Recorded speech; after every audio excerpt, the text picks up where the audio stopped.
Hola, mi nombre es Brunella y fui miembro activo de la Iglesia de Jesucristo de los Santos de los Últimos Días desde los 13 años.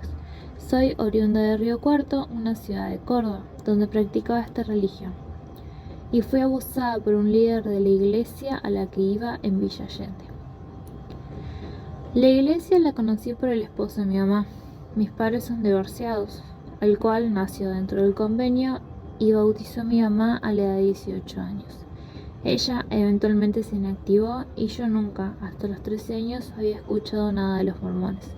Recibí las charlas de las hermanas y me bauticé. A los 14 años, en marzo de 2017, con mi familia nos mudamos a Córdoba para buscar una mejor oportunidad laboral.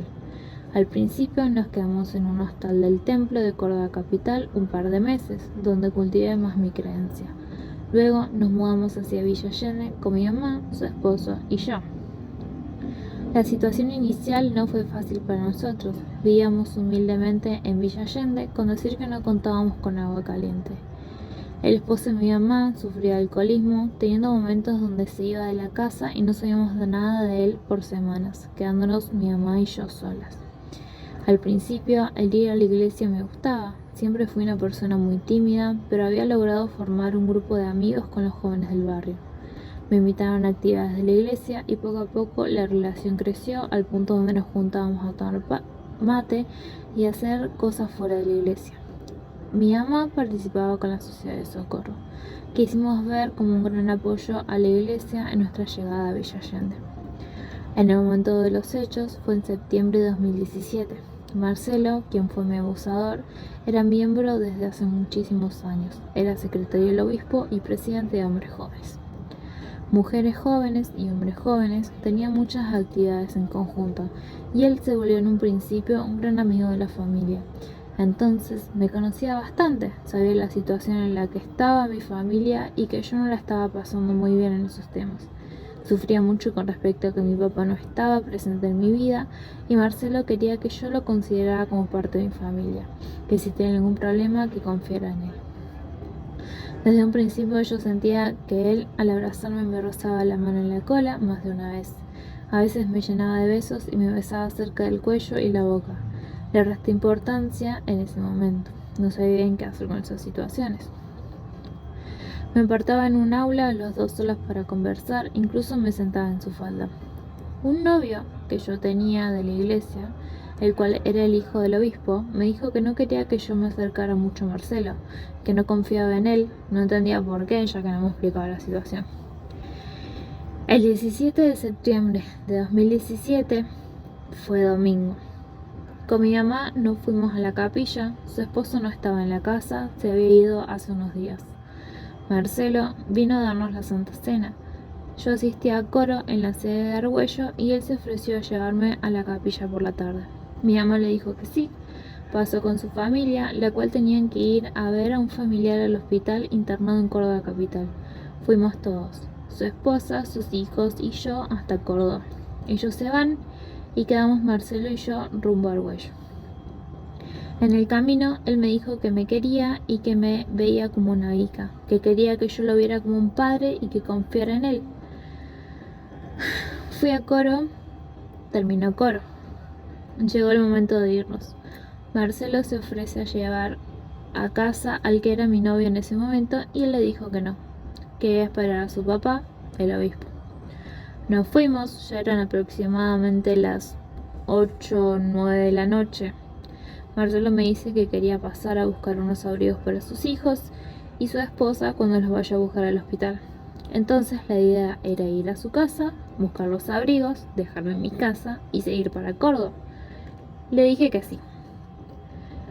Fuimos para su casa y me ofrece pasar y tomar agua. Yo le dije que sí y entré, tomé agua y él vuelve a retomar el tema de que mi papá no estaba presente, que mi situación familiar no era muy buena y yo lloraba. Así que él me abraza y me alza. Le pedí que me baje porque no me gustó, me puso incómoda y él comienza a besarme en la boca. Y así, como estaba cargada, me lleva a su habitación.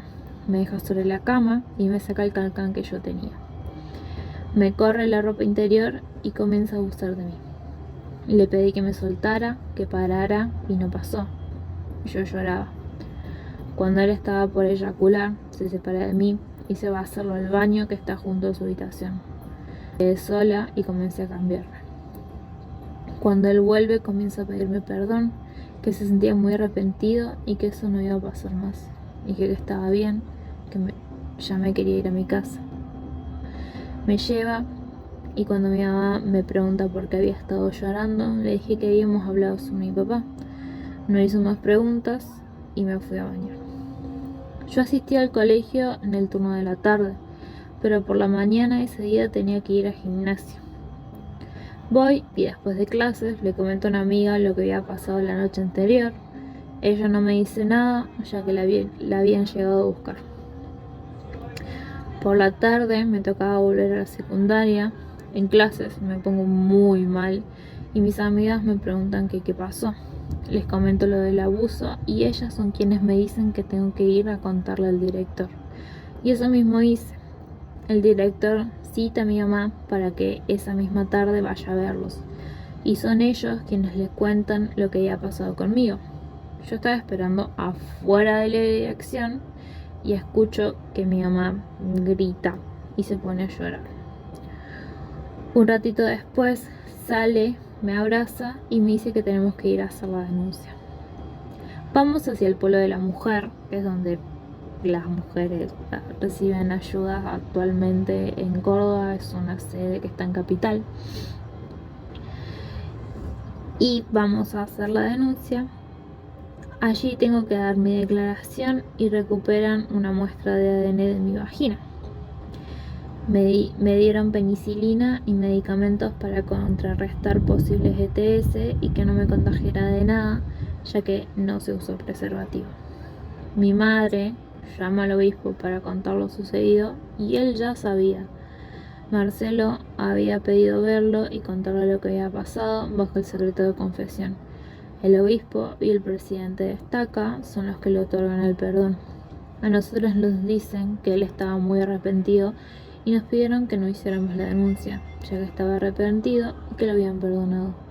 Procedimos con la denuncia que teníamos que presentar al colegio, y en caso de no hacerlo de todas formas, el colegio iba a realizar la denuncia. Yo dejo de ir al colegio y al seminario por una semana. Cuando vuelvo al colegio, una amiga de un curso menor y de la capilla me cuenta que ya se había enterado de lo que había pasado. Cuando le pregunto cómo se entera, me dijo que era mi novio, el hijo del obispo, el que le había contado, y yo no había hablado con él sobre eso. Voy al seminario y ahí lo veo y le pregunto cómo se había enterado.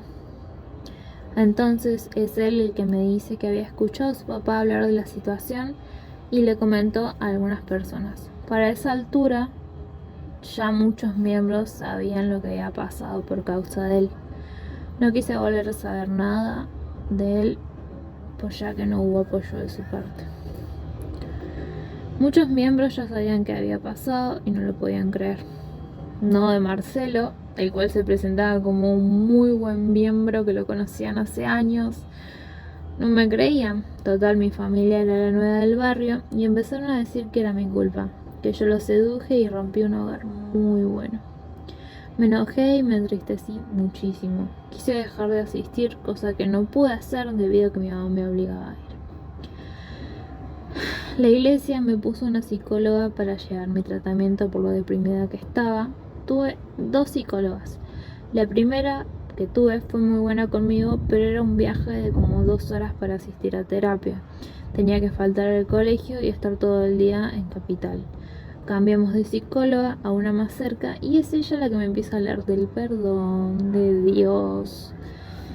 Y aproximadamente 6 meses después de estar con esta psicóloga, yo tengo mi primer intento de suicidio, que fue con la toma de pastillas, cosa que había estado planeando 3 meses antes aproximadamente. Ese día me desperté completamente dopada y sin poder respirar. Comencé a vomitar muchísimo. Llamé a mi mamá para pedirle ayuda. Me había asustado. Ella llama a mi psicóloga para contarle lo que había pasado. Seguimos con el tratamiento por un tiempo hasta que me dio de alta. no es como que le contaba tampoco mis problemas, no confiaba en ella. Durante todo el tiempo, hasta que se reactivó el proceso de juicio en 2021, el caso fue archivado. No pudimos hacer un seguimiento por falta de recursos para un abogado. Hasta ese momento, esta historia se extendió por toda la estaca, que incluía Argüello, Río Ceballos, Salsipuedes, Saldán, etc. Los miembros de mi barrio me siguieron echando la culpa de todo. Me preguntaron qué opinaba que la familia de Marcelo asistiera al barrio. No les echaba la culpa de nada, pero sí tuve que aguantar que dieran discursos en el púlpito de cómo su familia estaba siendo destruida por una persona malintencionada y mentirosa. Al extenderse por toda la estaca el abuso y saber quién era yo, llegó el caso a Hugo, quien nos buscó para ayudarnos. A mitad de pandemia de 2020 empezamos a organizar el caso, él fue el que desarchivó y lo reactivó. Existen dos tipos de condena, lo cual son la penal y la civil. La civil es donde a nosotras nos pagan 4.5 millones de pesos por los daños y perjuicios que tuvimos. El caso penal fue la condena de 13 años y 6 meses que recibió Marcelo. No recibimos apoyo por parte de los miembros, solo juzgas y habladurías. El obispo y el presidente de estaca no hicieron nada por nosotras y nos condicionaron a que si dejábamos de ir, yo me quedaba sin terapia psicológica. Entonces fue por eso que mi mamá me obligaba a ir. Hubo un momento donde el obispo veía que yo estaba mejor, me reía y que era un claro ejemplo de que yo ya estaba bien y que no era necesario que continuara con mi tratamiento, 6 meses después de lo ocurrido. Muchos miembros les pidieron a sus hijos que no se juntaran ni hablaran conmigo, entonces me fui quedando sola. Eventualmente dejé de asistir. Con la compensación civil pude inscribirme en la facultad y comprar elementos necesarios para la carrera. Ahí también es cuando se firma el acuerdo de confidencialidad, donde se pide que no se involucre a la Iglesia como institución. En diciembre de 2021 yo me mudo a Capital para estudiar presencialmente. En agosto de 2022 fijan la condena de 13 años y 6 meses, agregando que Marcelo era mi cuidador en el momento de los hechos. El intento de suicidio, ya que estaban tratando de dar 7 años de condena. Apelamos y conseguimos 13 años y 6 meses. En junio de 2022 empecé a llevar tratamiento psicológico sumado al tratamiento psiquiátrico. Tomaba pastillas para la depresión y el trastorno de ansiedad que tenía. El hecho de que se volviera un caso público no lo esperábamos ni lo planeábamos. Cuando eso ocurrió, muchos vinieron a preguntar si se trataba de mí, cosa que negué porque no quería en ese momento que supieran que se trataba de mí. Ahí también sale la hermanastra de Marcelo a hablar y decir que ella también había sido abusada por él desde que era pequeña, y se hacen otras 2 denuncias anónimas en contra de él. Esto le dio más peso al caso. En diciembre de 2022 me internan en un hospital psiquiátrico por un segundo intento de suicidio donde me corté los brazos. Al salir de allí, aproximadamente por marzo de 2023, recibo mensajes por parte de otro de los hijos del obispo para decirme que esperaba que pudiera abrir los ojos, que mi madre se aprovechó de la iglesia con lo que había pasado y que su padre no era responsable de nada de lo que decíamos. Ese fue el último contacto que tuve con algún miembro de la Iglesia de Jesucristo de los Santos de los últimos días. Hoy en día estoy queriendo tramitar mi carta para dejar de ser miembro y que se me asocie con la iglesia. Mi madre y su esposo siguen yendo a la misma capilla en el mismo barrio, pero solo asisten a la dominical, a ninguna clase y no hablan con nadie. Marcelo fue excomulgado en el medio del proceso del juicio. Su madre nos insultó en cada oportunidad que tenía y el abogado defensor dijo que tuve suerte, ya que pude haberme contagiado de algo o haber muerto. Que él era un hombre bueno y pidió una reducción de años por haberse declarado culpable. Lo vi el día que se dictó la condena, me pidió perdón, que sabía que me había lastimado. No lo perdoné y le dije que esperaba que pagara por todas las lágrimas que me hizo derramar.